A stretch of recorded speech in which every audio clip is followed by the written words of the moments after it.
Sabado nga po pala kahapon kaya naman nag-grocery kami ni Kuya Tyler. Siya na nga may hawak ng listahan dahil siya nga daw po ang kukuha ng mga kailangan namin. Syempre at hindi naman nasunod yung listahan ko Marites at ang dami ngang nadagdag dyan. At sabi ko nga nakuhain niya pag wala sa listahan ay nagrereklamo nga siya na wala nga daw sa listahan. Kami nga lang dalawa dahil yung papa nga po namin ay pumasok pa sa panggabi niyang trabaho. Turo ko nga sa kanya kung saan makikita yung mga hinahanap namin doon sa lista. Yung listahan nga po namin, ayun nga po yung mga kailangan naming kuhain dahil yun nga po ay malapit ng maubos na stock. Hindi ko nga po ito pinasama ko Marites pero alam ko nga pong nasa likod ko siya. Habang ako ay naglalakad patago-tago pa si Tyler, sabi ko nga sa kanya pumunta na siya sa akin dahil kanina ko pa nga siya nakikita. Malaking tulong na rin talaga sila sa amin ko Marites dahil yung Kuya Sian nga po namin ay talaga namang nakakapag-grocery na dito. Lalo na pag sa araw na ayaw ko ngang lumalabas ng bahay. Kahit pasaway nga po itong dalawang ito ay maaasahan naman sa tindahan at sa gawaing bahay. Pero pag araw nga po ng pasok ay nagpapahinga nga po sila sa kanilang mga gawain. Panood nyo ba Marites yung sinasabi ng Neda na meron nga pong 7 pesos lang na noodles at sa halagang 21 pesos ay mabubusog ka na. Tapos yung kape nga daw po ay 3 pesos lang. Siguro hindi niya naranasan na bumili sa mga tindahan dahil lagi nga po sila nag-go-grocery. Kaya di nila alam kung magkano nga po yung presyo ng mga madalas nating iulam. Papaisip lang tuloy yung customer natin kung niluloko nga natin sila sa ating mga presyo. Dahil yung mga sinasabi nga po nilang presyo abay nung bago pa yun mag-pandemic. Sa ngayon ay wala ka na talagang mabibiling noodles na 7 pesos kahit sa grocery ka pa bumili. E paano pa yung mga tindahan? Yung iba nga po ay gumagastos pa ng mga panggasolina para nga po makakumpra ng kanilang mga paninda. Swerte lang talaga ako Marites dahil yung grocery nga po ay malapit lang dito sa amin. Kaya kahit yung anak ko lang or di kaya kaming dalawa ay kayang-kaya nga po namin mamili. Kaya hindi ka rin talaga mabubusog sa halagang 21 pesos na pagkain. At saka hindi rin naman talaga maganda sa kalusugan pag lagi na nga lang po noodles yung ulam mo. Yung tali nga po ng gulay ngayon abay 20 pesos na. At tapos nga po namin mamili ay siya nga po ang nagbuhat ng chichirya. Ako naman nga po isang karton at saka mga sabon. At tapos niya nga pong maihatid yung mga dala niya, binalikan niya nga po at kinuha niya pa yung isang plastic. Tingnan niyo naman kung gaano nga po kabigat itong aking binubuhat. Pero syempre wala nga tayong choice dahil maliban sa pagiging tindera ay kargadora nga rin tayo. So at kararating ko lang hindi ko pa nga nailalapag yung bag ko ay meron na nga pong bumibili. At dahil hindi nga po ako nakabili ng aming ulam, inutusan ko na nga po yung panganay ko na bumili nga po ng lechong manok. Wala na rin kasi akong balak na magluto dahil masyado na nga pong pagod. Nakakatuwa lang din naman itong aking tindahan ko Marites dahil dati nga po ay tigi-isang haba lang po yung mga kapingyan. Lalo na nga pagsapit nga po ng katapusan ay blanco talaga minsan itong aking tindahan. Nakikita ko nga po sa mga memory ng aking FB yung mga dati kong ginagawang video ay talaga namang nakakatuwa na ibang-iba na nga po yung tindahan ko sa ngayon. Wala talaga imposible kay Lord pag ipagtiwala mo nga sa kanya lahat ng bagay. Kaya pag linggo talaga kahit tanghali or half day na nga kami nagbubukas ay okay lang iyon dahil kailangan nga pong magsimba. At dahil Saturday nga po ito na video ko Marites kaya naman talagang busy kami dito sa aming munting tindahan. Lalo na nga pag ganitong oras at gabi na nga po ito. Yan nga po yung karton na binuhat ko at saka yung isang plastic na kulay orange. Kaya kahit mabigat at masakit sa likod, wala naman nga po akong choice. Ang mahalaga ay meron nga kaming stock.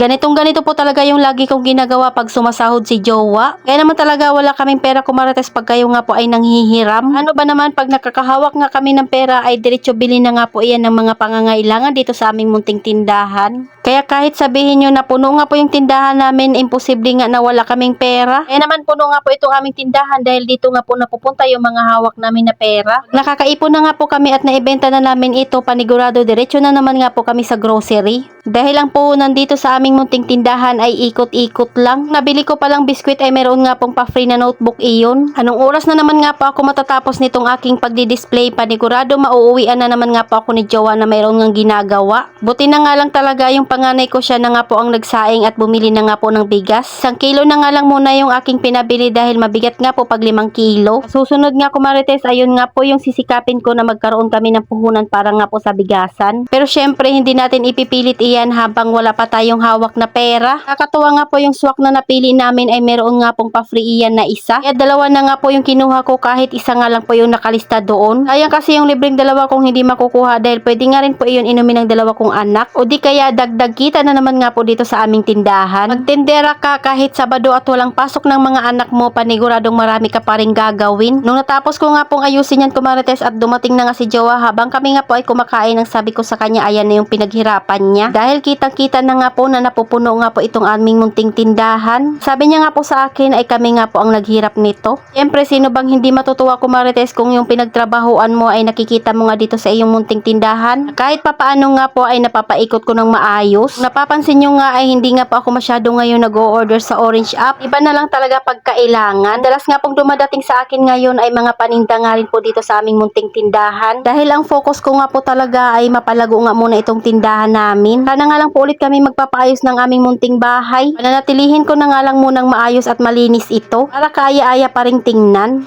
O diba talaga namang napaka-busy ko Marites dahil meron nga rin pong bumibili doon sa aming pintuan. Kaya kayo kung meron ngang nagdi-discourage sa inyo na pag nagtayo kayo ng tindahan ay walang bibili, wag kayong maniwala. Dahil hindi nyo naman malalaman iyon kung hindi nyo susubukan. Siyempre natural lang pag unang tayo pa lang ang iyong munting tindahan, talaga namang hindi pa alam ng mga tao na meron kang tindahan. Sa sobrang ikot ko nga Marites abay pinagpawisan na nga po ako dyan. Kaya naman nagpunas na nga muna ako ng tissue sa aking mukha. Ayan at balik na naman nga po tayo sa ating pagdi-display. Nagdagdag na nga rin po ako ng mga dilata kaya naman mabigat nga po itong karton na dinadala ko kanina. Lalagyan ko na nga rin po yan ng presyo para hindi na nga po sila magtatanong sa akin. Syempre at chinek ko nga yung resibo at baka may nagmahal nga po dito. Maganda talaga pag meron kang price tagger sa iyong tindahan dahil hindi na nga po talaga sila paulit-ulit nga pong magtatanong. Yung ibang alam naman na nila ng presyo ay hindi ko na nga nilalagyan ng price. Hindi na lang talaga at kayang-kaya ko na nga po ito iset. Pagkatapos ko nga pong malagyan ng price, ayan at inayos ko na nga po agad diretso doon sa taas para matapos at mabawasan na nga po yung kalat dito.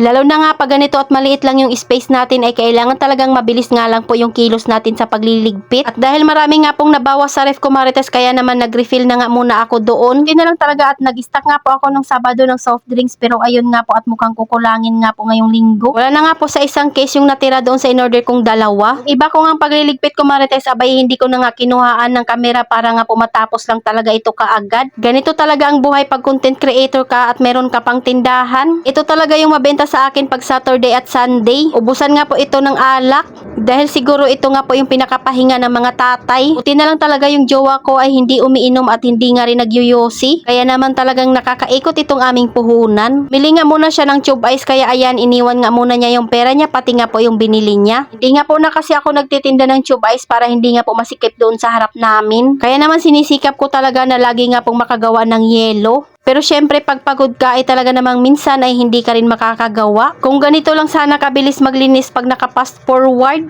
talaga namang matatapos kaagad natin yung ating mga gawain. Pero syempre sa totoong buhay ay hindi naman ganyan kabilis maglinis. Mas natutuwa talaga ako Marites at nagagandahan dito sa munting tindahan pag naghahabaan nga po yung mga nakasabit dito. Maikli nga po iyang mga iyan ay talaga namang nai-stress na ako at kailangan ko nang mag-grocery. Display ko na nga po lahat maliban sa chichirya kaya naman niligpitin ko na nga yung mga kalat dito.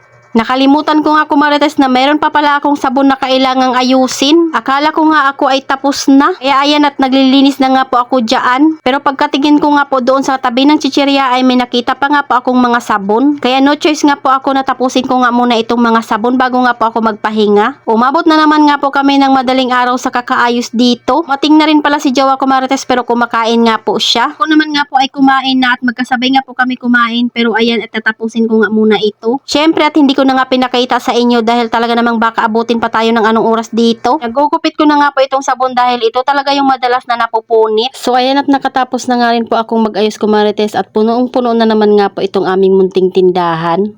At wala ka na nga makita dyan na bungi-bungi. Kaya naman mapapa-thank you Lord ka na lang talaga sa blessing na natatanggap namin. Madaling araw na ito pero bukas pa nga po kami. So ayan naman nga po yung pinakaharap ng tindahan namin. Pag dito nga po sa loob makikita. So ayan lang muna Marites. Salamat sa panonood. Follow for more. God bless us. At sana i-share nyo na nga rin po itong aking video.